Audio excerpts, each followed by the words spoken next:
Padre, te damos gracias que nos concedes tener vida aquí en la tierra, en espera del regreso de tu Hijo Jesús, en busca de la santificación y en el deseo, Padre, de aprender más de tu palabra. Bendice esta reunión aquí a la distancia con nuestros hermanos, Padre, y enséñanos, Señor, a honrarte, a amarte, a apreciarte y a apreciar a tu Hijo Jesús como el mayor tesoro y nuestra necesidad primaria, Padre. Gracias por amarnos tanto y por sostenernos en fidelidad. Te pedimos que nos bendigas en esta reunión por Cristo Jesús. Amén. Amén. Pues bienvenidos a todos, hermanos. Ya estamos casi en ambiente de Semana Santa, ¿no? En muchas iglesias ya con tiempo se va preparando la celebración de los días de Semana Santa. Tradición, sí, hay que decirlo así, no nos dé miedo la palabra tradición. Las tradiciones son buenas, son didácticas, son recordatorios, siempre y cuando las tradiciones vengan acompañadas y fundamentadas en convicciones. Tradiciones con convicciones. La idea es esa, que nuestras tradiciones sean referentes, recordatorios, homenajes a nuestro Señor Jesucristo con toda convicción. ¿Ok? Vamos hoy a hablar más del asunto de nuestra adoración como una ofrenda a nuestro Dios. Estamos hablando estos miércoles acerca de lo importante que es congregarnos, acerca de lo importante que es buscar comunión como iglesia, domingo a domingo en adoración. La iglesia primitiva, la iglesia del libro de los Hechos, hizo una práctica común el congregarse. Los apóstoles sacaban tiempo para compartir con la iglesia tantas veces como era posible. De hecho, los primeros cristianos, ya lo hemos dicho, se congregaban generalmente en la sinagoga, puesto que los primeros cristianos fueron judíos. Ellos se congregaban en la sinagoga los domingos por la mañana, los sábados por la mañana, y hacia el sábado por la tarde, que ya era para ellos día domingo, se congregaban para tener una reunión el sábado por la tarde, que insisto, para ellos ya era el primer día de la semana. Recordemos que los judíos cuentan el día a partir de las 6 de la tarde. Entonces, fue una práctica muy común de los primeros cristianos, judíos, la mayoría de ellos, asistir a la sinagoga por las mañanas y congregarse como cristianos por las tardes, noches, para partir el pan, el sacramento de la mesa del Señor, que es algo que se ha hecho cada vez más común en nuestras iglesias, ¿no? Hay iglesias que en verdad participan de la mesa del Señor, del sacramento, domingo a domingo. Yo crecí en una época y en una iglesia donde la comunión se celebraba una vez al año, 2 veces al año, muy poquitas veces, pero me alegra mucho que las iglesias en México están tomando mayor conciencia cada vez más de la importancia de los sacramentos, y debiera ser algo habitual. No hay nada de malo si cada domingo, así como cada domingo cantamos y cada domingo escuchamos la palabra de Dios, cada domingo participamos de la mesa. Si se pudiera llegar a esta práctica habitual común, sería bastante bueno para nosotros, ¿ok? Estamos hablando entonces de la importancia del día domingo, la importancia de alabar a nuestro Dios, cómo es que no hay necesidad de crear un falso dilema entre decir, bueno, o adoramos el domingo así con todo nuestro ser, todas nuestras ganas, o es más importante adorar entre semana con nuestra conducta. Las dos cosas son importantes según la palabra de Dios. Congregarnos, no dejar de congregarnos como algunos tienen por costumbre, sino congregarnos en espera del regreso de Cristo, y santificarnos en toda nuestra manera de vivir. No hay por qué decir o es melón o es sandía, ¿no? Pues mejor los dos. Domingos de adoración, toda la vida de consagración, y así es como honramos a nuestro Señor del pacto, ¿ok? Vamos a hablar entonces, seguir hablando en estos términos. Voy a compartir la pantalla y abundar en cómo es que nuestra adoración, lo que el domingo ofrendamos a nuestro Dios, tiene que ver precisamente con darle a nuestro Señor el reconocimiento, la alabanza que Él merece, como si fuese una ofrenda. Recordemos, el altar de nuestro Señor en la Biblia significa que estamos en una fiesta. Cuando Salmo 50:14 dice sacrifica a Dios alabanza, hemos de pensar en sacrificios, pero sacrificios como Israel, ¿no? Los sacrificios son fiestas, son comunión, son también incluso comer en nombre de Dios. Entonces sacrificio es fiesta. El domingo, por lo tanto, debe verse como una fiesta, una celebración donde alabamos a Dios. El festejado es Dios, el centro de no solo del rito y la ceremonia, sino de la alegría y de la celebración es nuestro Dios. Salmo 107, versículo 21 al 22 dice: alaben la misericordia de Jehová y sus maravillas, ofrezcan sacrificios de alabanza, publiquen sus obras con júbilo. Esa palabra es importante. No porque es un sacrificio vamos a estar como dolientes, como penitentes. ¡Ay, qué difícil el sacrificio! No, esa no es la idea del sacrificio, sino sacrificio, recordemos, como fiesta, como alegría, como júbilo. La estamos pasando bien porque si tenemos al Dios que es vida y que es verdad, al Cristo que murió por nosotros, vida eterna asegurada, perdón de pecados otorgado, ya no hay más condenación. Si tenemos aflicción, el Señor será nuestro amparo y fortaleza.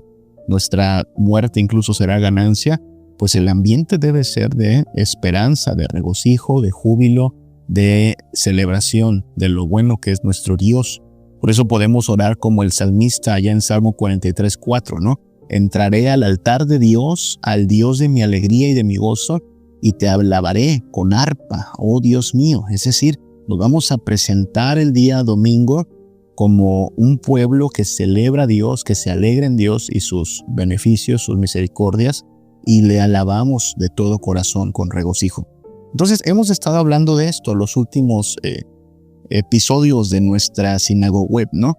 Cómo es que en el altar de la adoración debe haber algunas cosas que no son negociables, ¿no?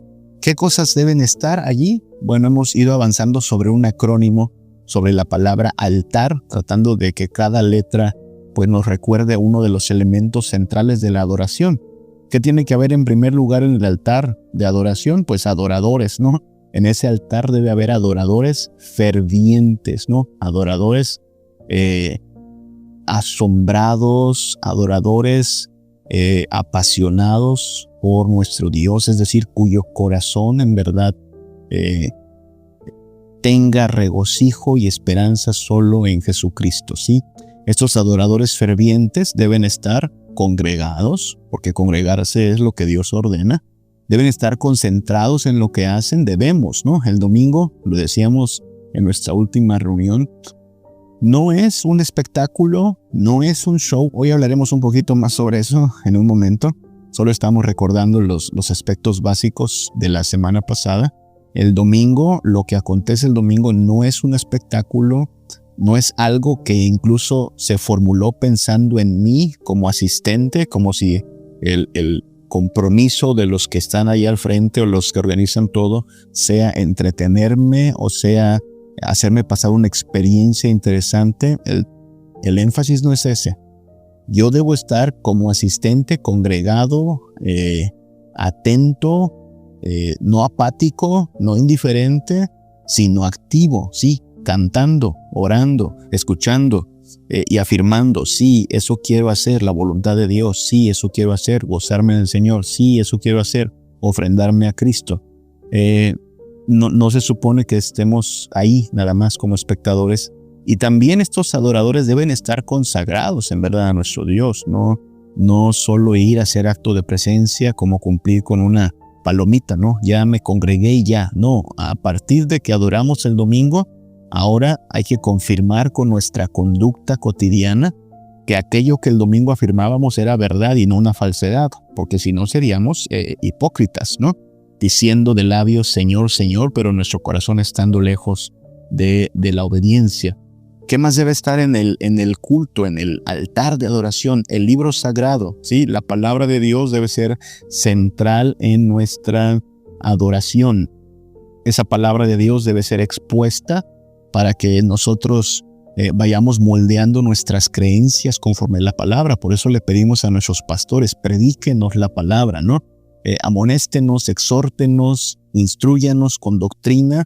No queremos un payaso entreteniendo cabras, queremos un pastor alimentando ovejas, ¿no? Eso lo decía Charles Spurgeon, creo, ¿no?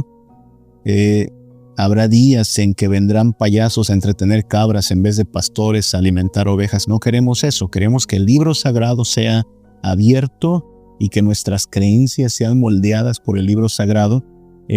Queremos que este libro gobierne nuestra conducta, ¿no? Que nos diga qué quiere Dios y someternos a esta voluntad de Dios que es buena, agradable y perfecta.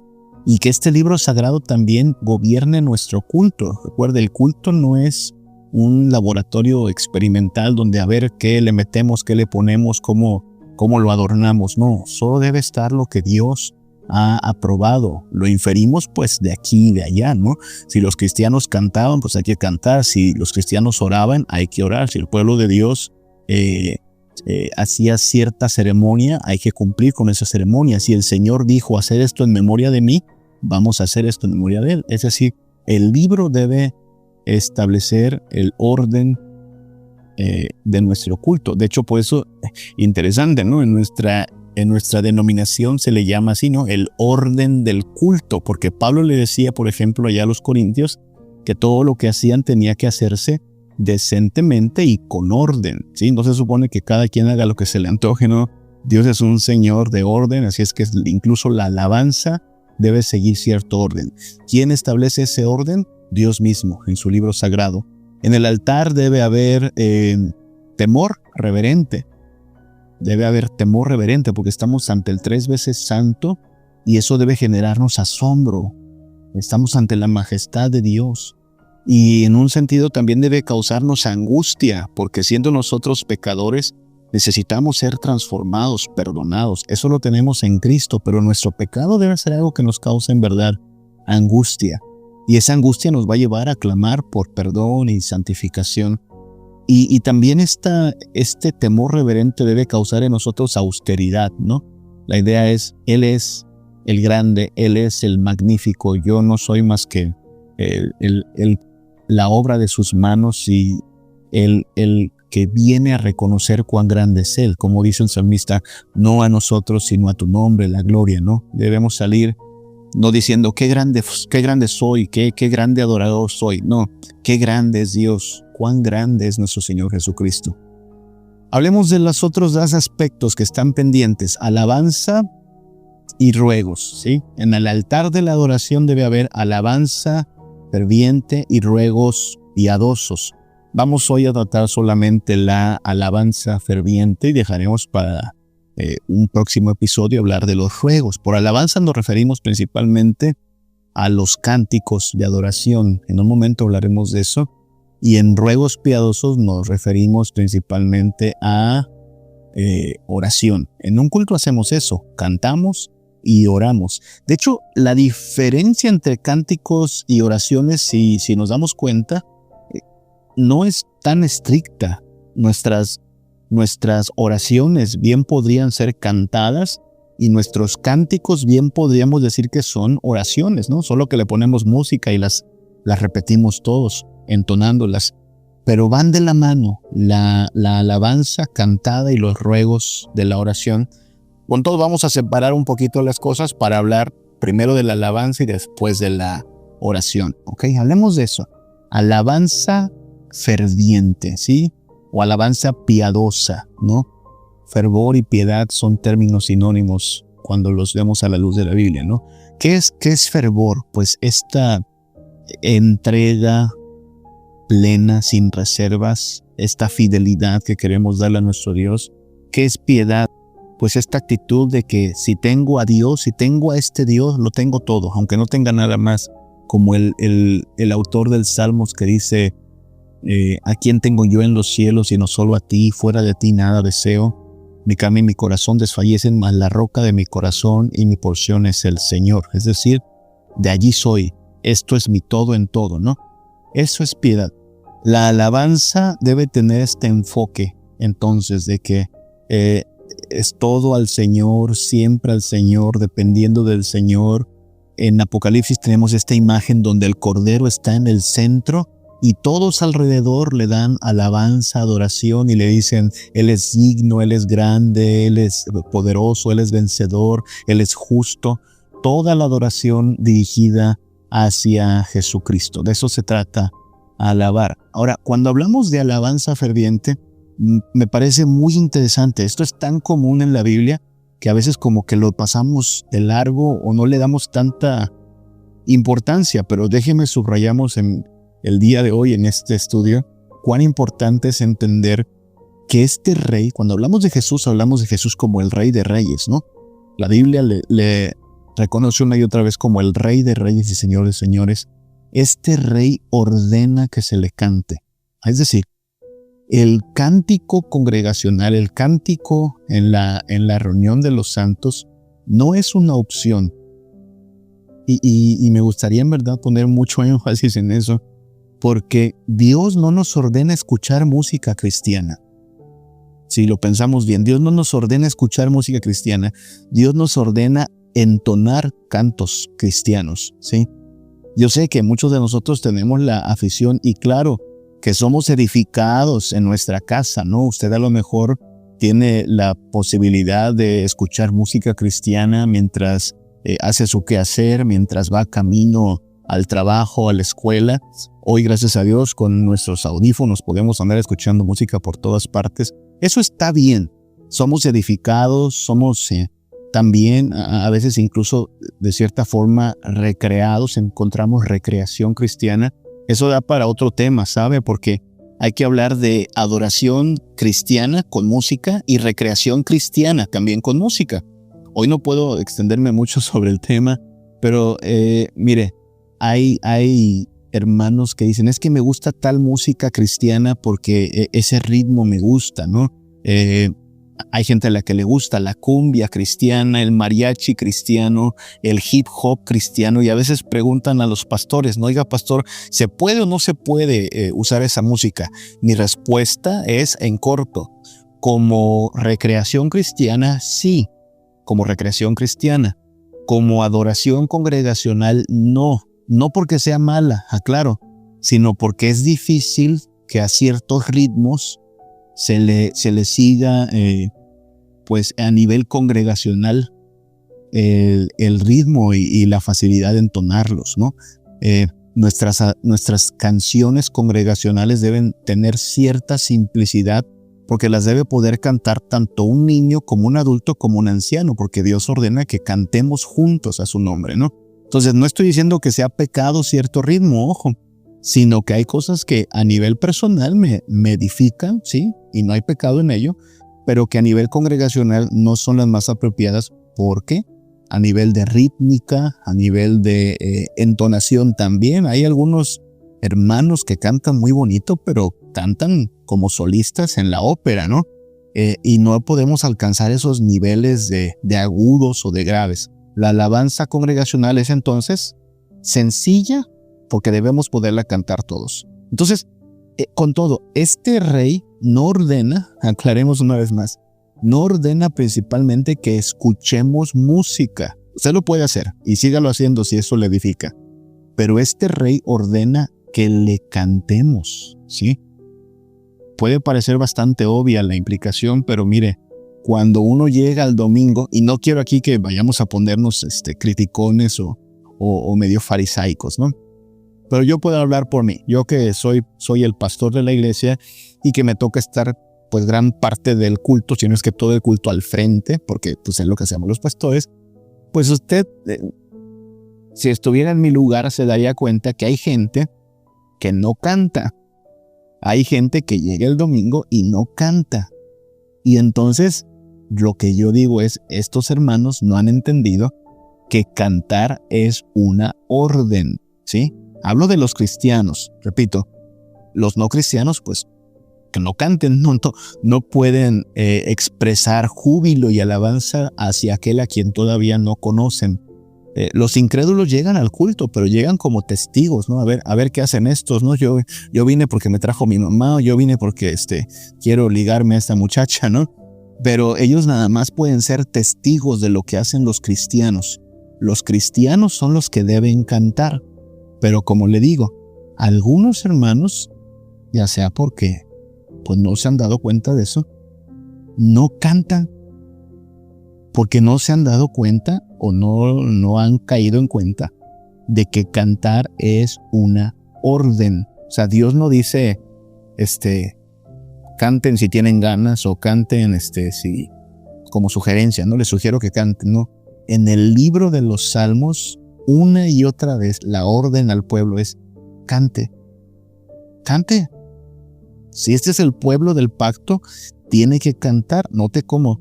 Y solo voy a poner unos ejemplos. Usted podría leer esta noche, antes de irse a dormir, todos los salmos y asómbrese cuántas veces cantar es un imperativo, una orden. Salmo 96, 1 al 3.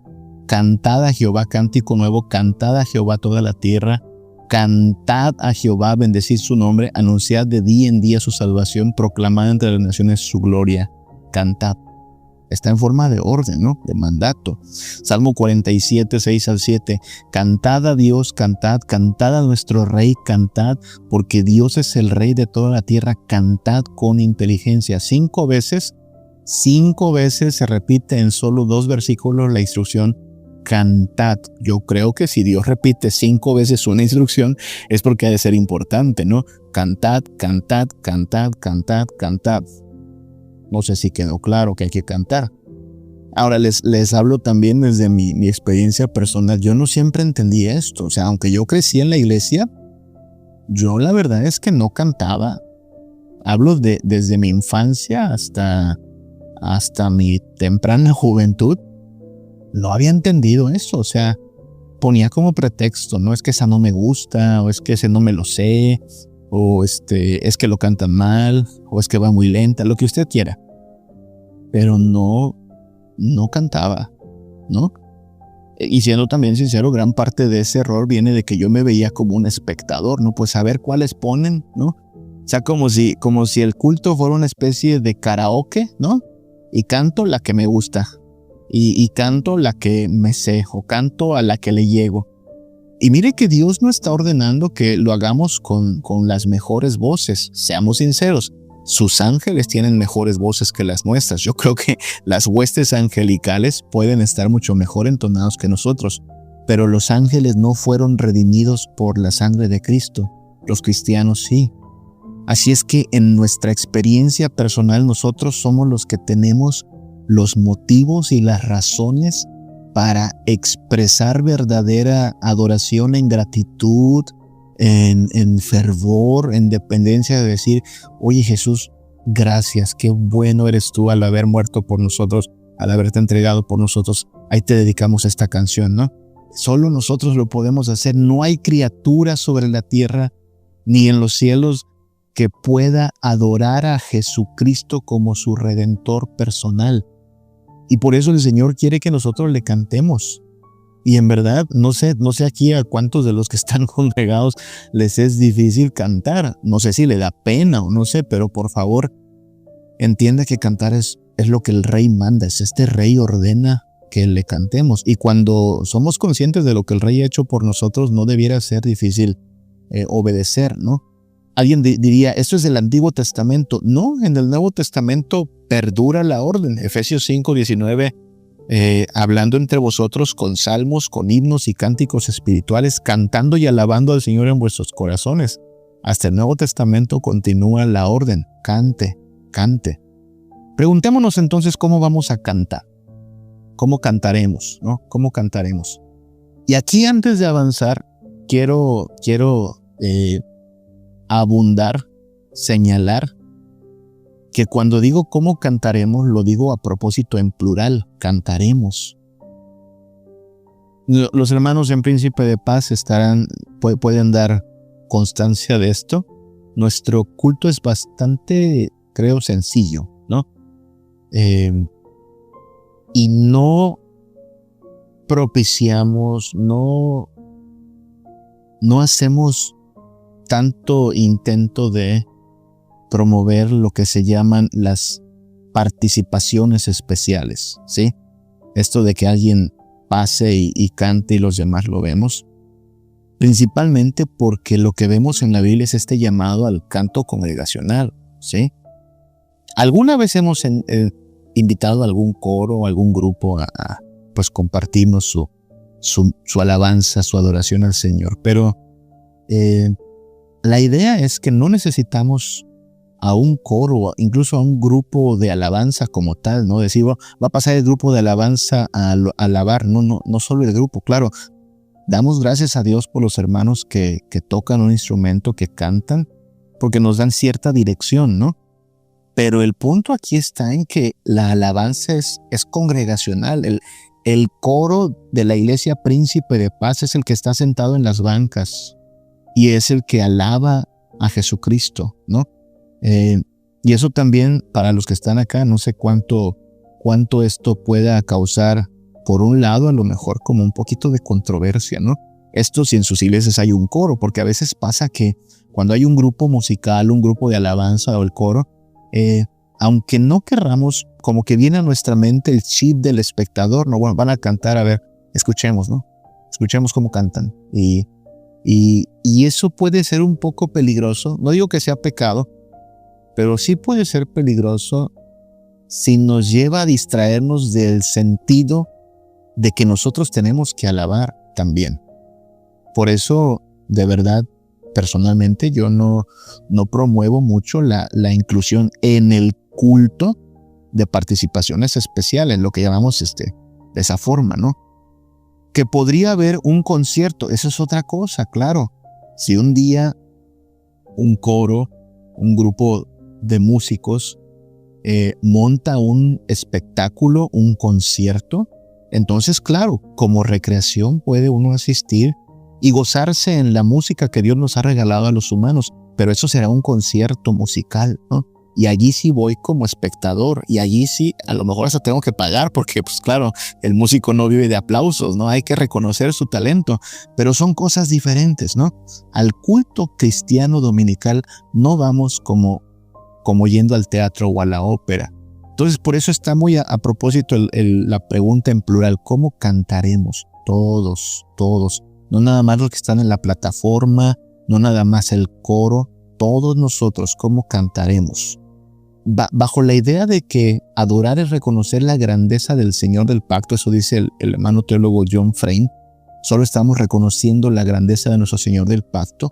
Entonces, la adoración debe involucrar nuestra voluntad, nuestras emociones y nuestro intelecto en asombro y sometimiento al Señor del pacto. Estos al menos 3 aspectos deben estar presentes en nuestra adoración: intelecto, voluntad, emociones. Esto no es puesto ahí a capricho personal, ¿no? Hay bases para esto, por ejemplo, en el Salmo 47. Tomemos como referencia el Salmo 47, aunque yo estoy seguro que si usted toma muchos de los salmos, va a encontrar este mismo patrón: intelecto, voluntad, emociones. Dios quiere que estas 3 cosas estén involucradas cuando le alabamos: intelecto, voluntad, emociones. Por ejemplo, Salmo 47. Aquí está proyectado en la pantallita, ¿no? Salmo 47 dice: pueblos todos, pues ya es de manera general, todo mundo, batid las manos, aplaudan, ¿no? Aplaudan, aclamen a Dios con voz de júbilo. Esa palabra está subrayada a propósito. No solo es cantar, sino que en el canto tiene que estar presente el júbilo. El júbilo es una emoción, ¿no? El júbilo va de la mano de la alegría, del gozo, incluso de lo guapachoso, ¿no? El júbilo es algo que está lleno de gozo, ¿no? Versículo 2, porque Jehová el Altísimo es temible. Una experiencia quizá un poquito contrastante con júbilo, ¿no? Estoy jubiloso, pero también me da ñáñaras, es temor. ¿Por qué? Porque Dios es altísimo. Pero estas dos son emociones, ¿no? Tanto el júbilo como el temor son emociones, y ambas pueden estar presentes en la adoración, ¿no? La alabanza nos puede llevar a magnificar a Dios en júbilo, y son de estas cosas que nos alegran, ¿verdad? Nos llenan de alegría y gozo. Pero también la alabanza puede estar llena de temor, ¿no?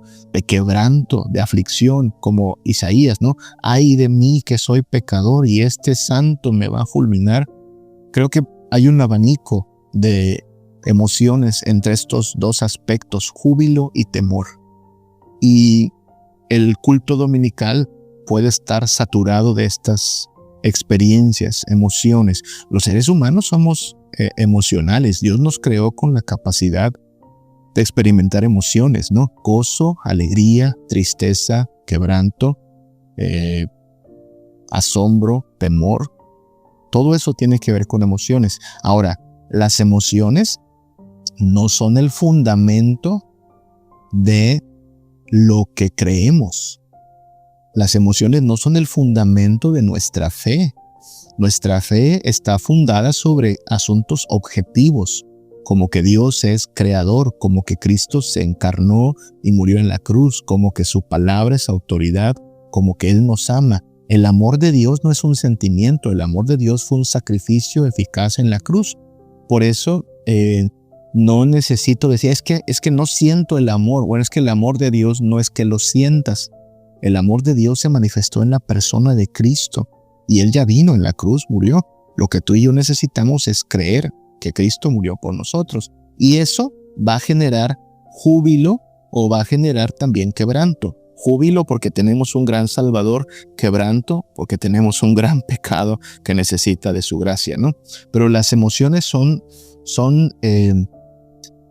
extras de lo que Dios ha hecho por nosotros. Son el efecto de lo que Cristo hace en nosotros. No son la base de la fe.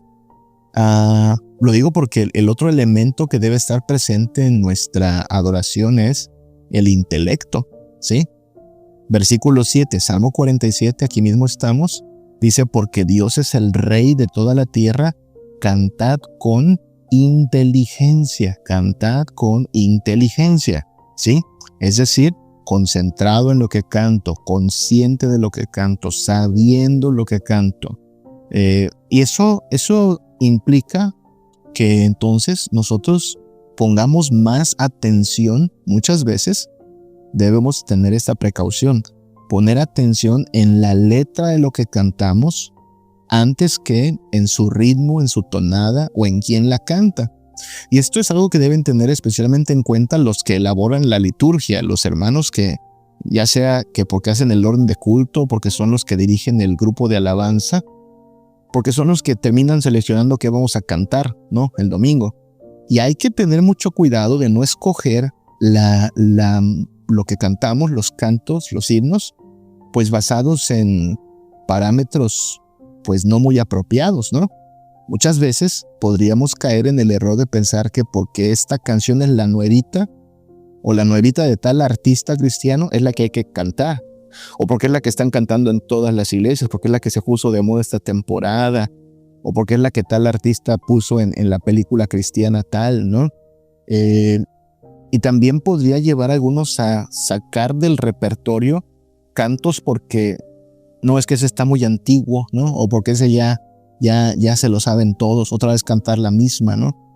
Mucho cuidado porque nosotros otra vez no estamos escogiendo cantos porque estén en el top 10 de las canciones o porque el artista fulano la puso de moda. Escogemos cantos porque están saturados de la palabra de Dios, ¿sí? La palabra de Cristo mora en abundancia, dice el apóstol Pablo, cantando entre vosotros con salmos, himnos y cánticos espirituales. Es decir, lo que cantamos debe ser entendido. Y entonces debemos cantar con inteligencia, ¿no? Hay cosas que yo creo que se cantan sin convicción, sin inteligencia, solo se repiten a veces, ¿no? Y eso nos lleva a veces, hay dos opciones. O no cantamos aquello porque está equivocado, o le cambiamos la letra. Fíjese que es algo posible, cambiar la letra. Es decir, la alabanza es correcta en su mayoría, el canto es muy bueno, pero a veces tiene una imprecisión, a veces tiene un término que no es el más apropiado y entonces mejor lo cambiamos. La verdad es que aquí en México no nos van a caer los propietarios de derechos de autor diciendo, ahí están cambiando la letra. No va a pasar. Y nosotros tenemos el deber de cantar todo con apego a la palabra de Dios. Así es que si un hermano dice, oye, cambiaron mi letra, le diríamos, es que mira, en la Biblia tal parece que este término es mejor que el que tú escogiste, ¿no? deberá entender si en verdad es un adorador cristiano. Los hermanos de Príncipe saben que hacemos eso. Cantamos a veces algunas alabanzas y le cambiamos un poquito la letra, pues para darle un poquito más de precisión, ¿no? Hay una alabanza por allá que decía, solo lo pongo como ejemplo, ¿no? Una alabanza que dice, esperar en ti, ¿no? Difícil sé que es. Y el coro dice una frase, ¿no? Yo no confío con la mente, lo hago con el corazón. Cuando tú analizas esa frase, no es muy precisa, es un poco sentimental y es contrario a lo que la Biblia dice. O sea, la idea de yo no confío con la mente, yo lo hago con el corazón, suena a mi fe no es racional, mi fe es más emocional, o mi fe no es tan teológica, mi fe es más del corazón, como si hubiera un conflicto entre mente y corazón. Mira que la Biblia dice que debemos ser renovados en nuestro entendimiento. La Biblia dice que tenemos la mente de Cristo, así es que la fe cristiana no es una fe ciega. Y eso nos llevó entonces a hacer un ligero cambio. Si no me equivoco, nosotros no decimos yo no confío con la mente, lo hago con el corazón, decimos voy a aferrarme fuertemente a Jesús, mi buen pastor, ¿no? Cambiamos toda esa línea y ya, así cantamos la alabanza, porque creemos que debemos cantar con inteligencia, ¿ok? Entonces, no se supone que apaguemos la mente, ¿no? Cheque la letra, lo que cantamos, ore por los pastores, ore por los ministros de música, porque son los que tienen que cuidar mucho esto, el contenido. Pero también creo que usted como miembro de la iglesia puede con amor cristiano un día decirle a alguien, si escogió un canto, decirle, hermano, este canto, fíjate que yo creo que pues tiene esta imprecisión o como que no es el más apropiado, ¿no? Y quiera Dios que en esta forma nos vayamos edificando también unos a otros. Ahora entonces ahí está, ¿no? ¿Sentimientos puede haber? Claro que sí. Debemos tener júbilo y temor entre esos dos extremos de experiencias, ¿no? Gozo y también quebranto. Debe haber inteligencia, el intelecto debe estar allí. Y también, muy importante, la voluntad, ¿sí? Es decir, no solo lo que confieso de labios, sino mi voluntad sujeta, sometida a Cristo, ¿no? Este salmo, el Salmo 47, está lleno de declaraciones de Dios como Rey. Mire cómo dice el versículo 3. Él someterá a los pueblos, ¿sí? Habla de sumisión. El versículo 6 dice, cantad a Dios, cantad a nuestro Rey. A nuestro Rey, Él es Rey, porque Jehová es Rey de toda la tierra, reinó Dios sobre las naciones, es decir, Él manda, ¿no?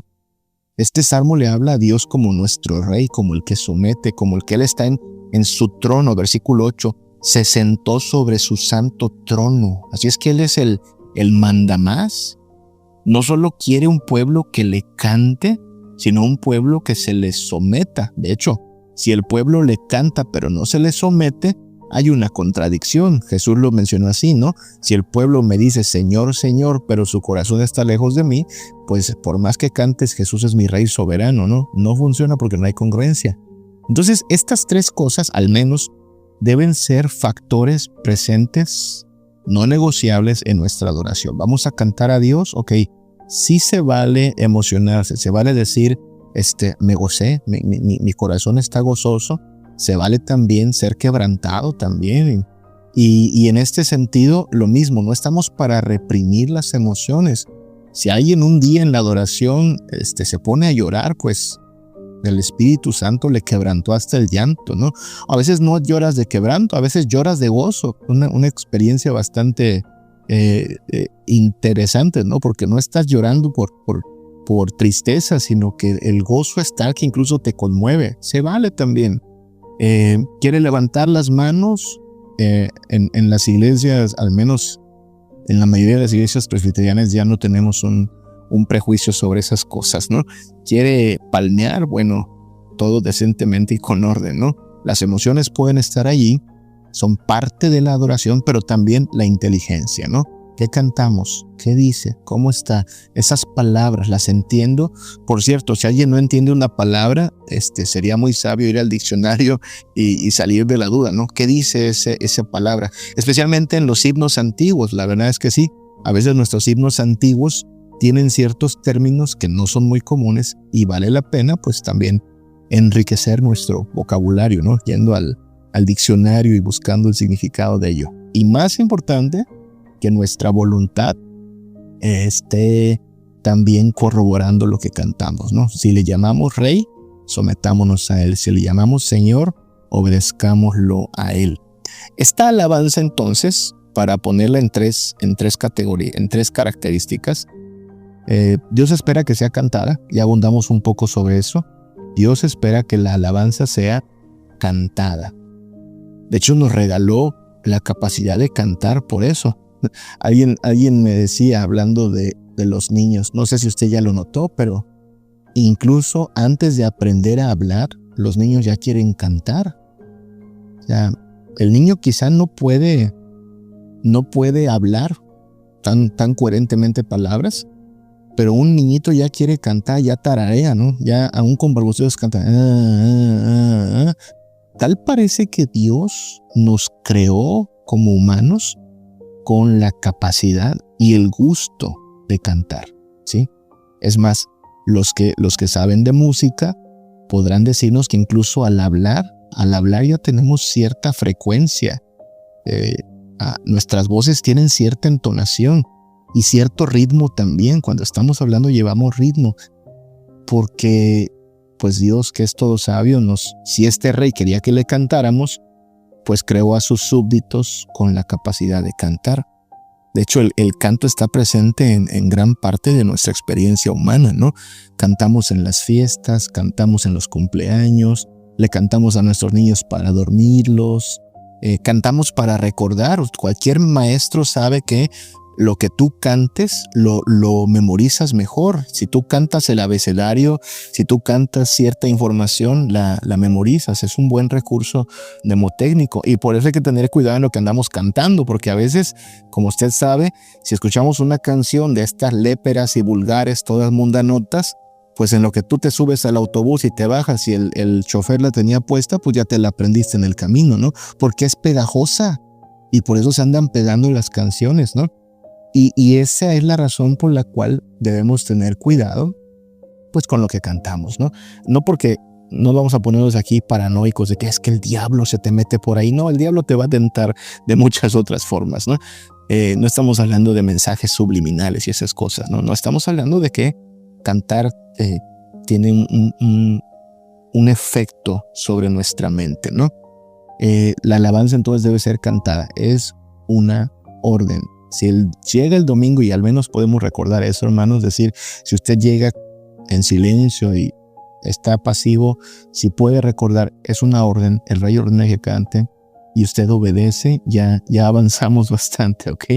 Entender que cantar es una orden. Debe ser cristiana, ¿sí? La alabanza cantada debe ser cristiana. ¿Qué significa eso? Centrada en Cristo, ¿sí? Centrada en Cristo. En un momento hablamos acerca de cómo centrada en Cristo. Y debe ser, nuevamente, congregacional, ¿sí? Por eso cuidamos los ritmos. No todos pueden seguir ciertos ritmos, entonces ritmos tranquilos, bastante sencillos, para que todos los podamos cantar. Por eso cuidamos también la complejidad, ¿sí? No vamos a poner una pieza de ópera, porque no todos tenemos un rango vocal pues de profesional, de soprano o de tenor, ¿no? Entonces, por eso nuestros cantos deben ser sencillos, fáciles de entonar, pensando en la congregación. Y volvemos nuevamente al asunto de los músicos, al asunto de los que lideran la alabanza. Hermanos, no escojan el canto en el tono original en el que lo canta el artista. Escojan el tono en que cantamos la mayoría. A lo mejor el artista lo canta, pero porque Dios le ha bendecido con una voz privilegiada. Pero para cantarlo en el culto hay que bajarle quizá 2, 3, 4 tonos para que la iglesia lo pueda cantar. Porque si no, pues pues no funciona. No estamos en un concurso de canto, no se preocupe si tenemos que adaptar el tono a la congregación. Lo que importa es que juntos podamos alabar a nuestro Dios. Es más, nuevamente también, perdón si estamos tocando la sensibilidad de algunos músicos, pero no es más importante su solo de guitarra, su solo de piano, o que hagan así voz segunda, tercera. Eso se ve bonito, pero no debiera irsenos más tiempo preparando esos solos, esos efectos, que edificando a la congregación. No porque en la canción original los artistas cristianos echaron un solo como de 2 minutos de guitarra o como de 2 minutos de lo que sea, tenemos que repetir eso el domingo. A lo mejor hay que cortarle al solo. Se oye bonito, pero en el culto, pues como que es mucho escuchar 2 minutos de un solo, ¿no? Acórtelo, porque lo que importa es que juntos cantemos. Pero es que el solo me gusta. Ok, escúchelo como recreación cristiana en su casa, pero el culto debe ser principalmente de alabanza congregacional, ¿no? ¿Cómo es que logramos que nuestro culto, nuestras alabanzas sean cristianas? Bueno, enfoquémonos un poco en eso. Son cristianas cuando hablan acerca de Cristo como nuestro Rey, ¿sí? Himnos como soberano Señor de los mundos, himnos como Jesús es mi Rey soberano, estos que exaltan su poderío, su gobierno, esos himnos, esas alabanzas, está bien, deben ser incluidas en nuestra adoración cristiana, cantada, comunitaria, ¿sí? Todo lo que exalte la soberanía de nuestro Rey, pero también aquellos que hablen de Cristo como nuestro Redentor, ¿sí? Como aquel que murió en la cruz, como aquel que derramó su sangre, como aquel que se entregó como sustituto. Himnos como en el Monte Calvario, ¿no? En la cruz. Himnos más recientes como Glorioso Intercambio, que hablan de eso, ¿no? La ira de Dios cayendo sobre Cristo, nuestro sustituto, nuestro sacrificio, nuestro sacerdote, que exalten lo que pasó allá en la cruz del Calvario, ¿sí? Porque eso es el Evangelio de Cristo, ¿no? También nuestra alabanza es cristiana cuando hablamos de Cristo como nuestro refugio, ¿no? Hay muchos cantos que hablan de esto, ¿no? En nuestras luchas, Él es nuestro refugio, en nuestras tristezas, Él es nuestro refugio, ¿no? Cantos como Cristo me ayuda por Él a vivir, cantos como El Señor es mi fuerza, cantos como Vencedor, este tipo de alabanzas que tratan de edificar al cristiano, haciéndole recordar que el Señor es nuestro amparo y nuestra fortaleza, que sí, tenemos aflicciones, pero si vivimos, para Él vivimos, y si morimos, para Él morimos. Estos cantos que tienen como propósito fortalecer nuestra confianza y dependencia en Cristo. Y, muy importante, nuestra alabanza es cristiana cuando se centra también en el regreso de Cristo. Muchos de nuestros himnos tienen este toque de, bueno, aquí hay luchas, aquí hay pruebas, pero Cristo viene, Cristo volverá, dice una alabanza, ¿no? O viene otra vez, dice un himno, o algunas estrofas de himnos que hacia el final tienen un sentido escatológico, ¿no? Como cuán grande es Él, el himno cuán grande es Él, exalta a Jesús como nuestro Rey, ¿no? Cuán grande es Él, y luego habla de nuestra redención, ¿no? Que el Señor vino y nos redimió allá en la cruz, aquel Jesús que por salvarme vino, ¿no? Y la última estrofa habla del regreso de Cristo, ¿no? Cuando el Señor me llame a su presencia, al dulce hogar. Este canto está bonito porque habla de todo el espectro, ¿no? Habla de Cristo como nuestro Rey, de nuestra redención en Él, de nuestro refugio en Él y del regreso de Cristo. Entonces, pues escojamos la adoración que damos a nuestro Señor bajo este criterio, ¿no? Que sea una adoración, una alabanza cantada, cristiana, centrada en Cristo, nuestro Rey, nuestro Redentor, nuestro refugio y próximo regreso de Él, y que sea congregacional. No debe tener una voz de soprano o de tenor para cantar. No estamos en la voz, en un concurso de talentos. Estamos congregados para alabar a aquel que, siendo Rey, se humilló y fue a la cruz por nosotros, merece toda adoración.